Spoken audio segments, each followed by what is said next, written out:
আসসালামু আলাইকুম। Vegetable roll তৈরি করার জন্য কতগুলো পেঁয়াজ হালকা ভেজে উঠিয়ে নিলাম। 2টা ডিম ভালো করে ভেজে উঠিয়ে নিলাম। আগে থেকেই মুরগির বুকের মাংস সিদ্ধ করে রেখেছিলাম, সেই মাংসটাকেও হালকা ভেজে উঠিয়ে নিলাম। এবার কড়াইয়ের মধ্যে পরিমাণ মতো তেল দিয়ে দিলাম আদা বাটা, রসুন বাটা।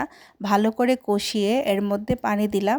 দিয়ে দিলাম পরিমাণ মতো লবণ, মরিচের গুঁড়া, ধনিয়া গুঁড়া, জিরা গুঁড়া। আর আগে থেকেই রেডি করে রাখা সবজিগুলো, এখানে আমি গাজর, পেঁপে, বাঁধাকপি দিয়েছি। আর দিয়েছি ম্যাগি নুডলস 2টা সিদ্ধ করে দিয়ে দিলাম। এবার দিলাম কাঁচামরিচ, সবুজটা লালটা 2টাই।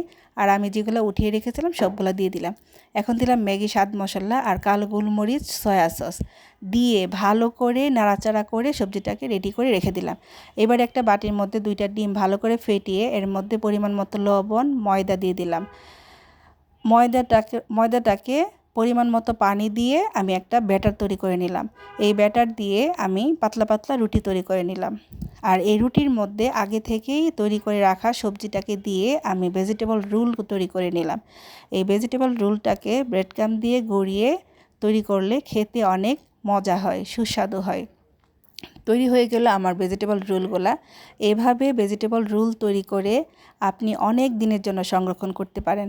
আর এই রোলগুলা বাচ্চাদের টিফিনে, বড়দেরকে বিকালের নাস্তায়, বাসায় হঠাৎ করে মেহমান আসলে আপনারা এই রোল দিয়ে অতিথি আপ্যায়ন করতে পারেন। একবার তৈরি করলে এই রোলগুলা অনেক দিন খেতে পারেন।